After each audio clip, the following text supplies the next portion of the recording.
तो आज हम बात करेंगे इक्विटा स्मॉल फाइनेंस बैंक और जियो फाइनेंशियल सर्विसेज के स्टॉक के बारे में। वीडियो शुरू करने से पहले मैं डिस्क्लेमर देना चाहूंगा कि मैं इससे भी रजिस्टर्ड नहीं हूं। ये वीडियो मैं सिर्फ एजुकेशनल पर्पस के लिए बना रहा हूं।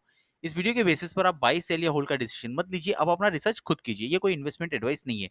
और किसी भी स्टॉक में इन्वेस्ट करने से पहले आप हमेशा अपने सर्टिफाइड फाइनेंशियल एडवाइजर से कंसल्ट जरूर कीजिए। तो देखते हैं ये स्टॉक कैसे बिहेव कर रहा है। इससे पहले भी मैंने ये स्टॉक पर वीडियो बनाया था, तो मैंने उसमें ये लेवल्स ऐसे डिस्कस किए थे, एक्सपेक्टेड सपोर्ट और रेजिस्टेंस लेवल्स।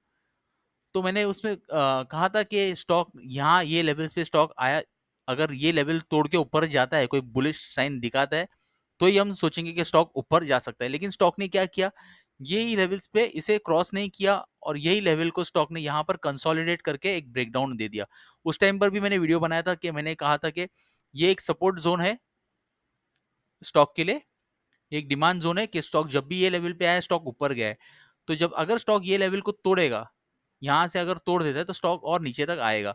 और उसका एक सपोर्ट मैंने और बनाया था, ये मैंने बताया था उसमें कि एक्सपेक्टेड सपोर्ट ये है, अगर इसे भी तोड़ दिया तो स्टॉक और नीचे जाएगा। तो वैसे ही हो रहा है स्टॉक के साथ में। स्टॉक ने ये लेवल्स भी तोड़ दिया, ये सपोर्ट भी तोड़ दिया, ये जो जोन है ना, ये डिमांड जोन, इसे भी तोड़ दिया। फिर इसके बाद ये एक सपोर्ट का जो काम कर सकता था स्टॉक, यहाँ से बाइंग तो हुआ लेकिन फिर स्टॉक नीचे गिरा, इसे भी तोड़ दिया। अभी जो कैंडल दिख रहा है एक बेरिश कैंडल ही दिख रहा है। यहाँ पर आप देख सकते हैं कि सेलिंग भी बहुत हो रहा है स्टॉक में। तो अगर अभी स्टॉक और नीचे जा सकता है, तो कहाँ तक और नीचे जा सकता है ये हम देखेंगे। सपोर्ट कौन से लेवल्स तक स्टॉक गिर सकता है, तो ये यहाँ पर भी एक जोन बना लेते हैं। ये एक जोन बना लेते हैं इसको, यहाँ से अगर स्टॉक को यहाँ से सपोर्ट मिला, यहाँ तक स्टॉक गिर सकता है।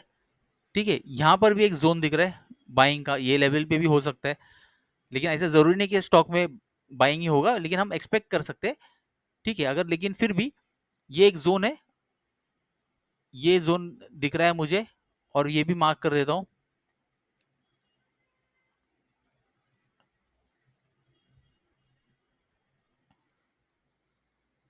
ये लेवल्स है। स्टॉक अगर स्टॉक में अगर बायर्स इंटरेस्टेड है, तो ये लेवल से अगर स्टॉक सपोर्ट लेता है, ऐसा नहीं कि सपोर्ट ले लिया और स्टॉक तुरंत ऊपर जाएगा।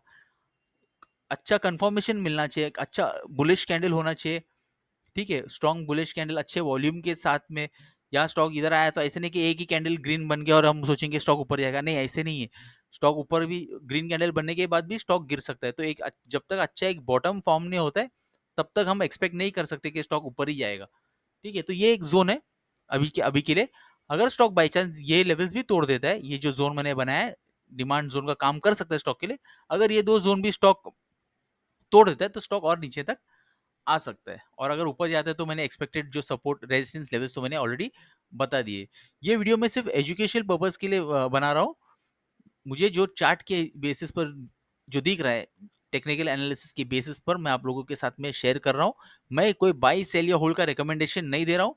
स्टॉक का कोई भरोसा नहीं, स्टॉक ये लेवल से भी वापस ऊपर जा सकता है। तो आप अपना रिसर्च खुद कीजिए। और आपको स्टॉक के बारे में क्या लगता है, कमेंट बॉक्स में कमेंट करके जरूर बताइए। तो चलिए अब बात करेंगे जियो फाइनेंशियल सर्विसेज के स्टॉक के बारे में। देखिए, ये जो स्टॉक है ना, इसके बारे में मैंने बताया एक्सपेक्टेड सपोर्ट और रेजिस्टेंस लेवल्स क्या हो सकते हैं, मैंने ये बताया था। मैंने यही लेवल से मैंने वीडियो बनाया है, यही लेवल से मैंने बताया था कि स्टॉक यहाँ से रेजिस्टेंस ले सकता है। यही लेवल से मैंने बताया था, शायद यहाँ से या ये लेवल से। वो वीडियो मैंने बनाया, इसका लिंक तो अभी मैं नहीं दे पा रहा हूँ, लेकिन मैं आप लोगों के साथ में शेयर कर रहा हूँ ये बात। तो ये रेजिस्टेंस का काम कर रहा था स्टॉक के लिए। फिर मैंने ये सपोर्ट बनाया था, बोला था अगर स्टॉक ये सपोर्ट ले सकता है, ये सपोर्ट ले सकता है। स्टॉक सपोर्ट लिया लेकिन तोड़ते गया। फिर एक ये था 0.5 लेवल्स, और ये 0.6 फिब रिट्रेसमेंट लेवल्स। तो ये स्टॉक मैंने कहा था अगर ये तोड़ेगा तो स्टॉक और नीचे तक आ सकता है। तो स्टॉक ने ये 0.5 लेवल्स भी तोड़ दिया था, स्टॉक और नीचे तक आया 0.6। तो यहाँ से भी स्टॉक ने नीचे आया था, फिर थोड़ा सपोर्ट लेके ऊपर गया, लेकिन बुलिश कैंडल नहीं था, सेलिंग प्रेशर था स्टॉक में। फिर स्टॉक नीचे आया, इसके नीचे क्लोजिंग दे दिया। मैंने ये बताया था कि स्टॉक का ये एक सपोर्ट हम एक्सपेक्ट कर सकते हैं। अगर ये सपोर्ट लेवल भी स्टॉक ने तोड़ दिया ना, तो फिर स्टॉक और नीचे तक आ सकता है। और अगर स्टॉक ऊपर जाता है, तो ऑलरेडी मैंने ये रेजिस्टेंस लेवल्स का काम अभी करेगा, जो ये रेजिस्टेंस का एक्सपेक्टेड रेजिस्टेंस का काम कर सकता है स्टॉक के लिए। मैं रिपीट करना चाहूंगा, मैं कोई बाई सेल या होल्ड का रिकमेंडेशन नहीं दे रहा हूँ। मैं टेक्निकल एनालिसिस के बेसिस पर आप लोगों के साथ में मेरे व्यूज शेयर कर रहा हूँ। आपको इस स्टॉक के बारे में क्या लगता है? कमेंट बॉक्स में कमेंट करके ज़रूर बताइए।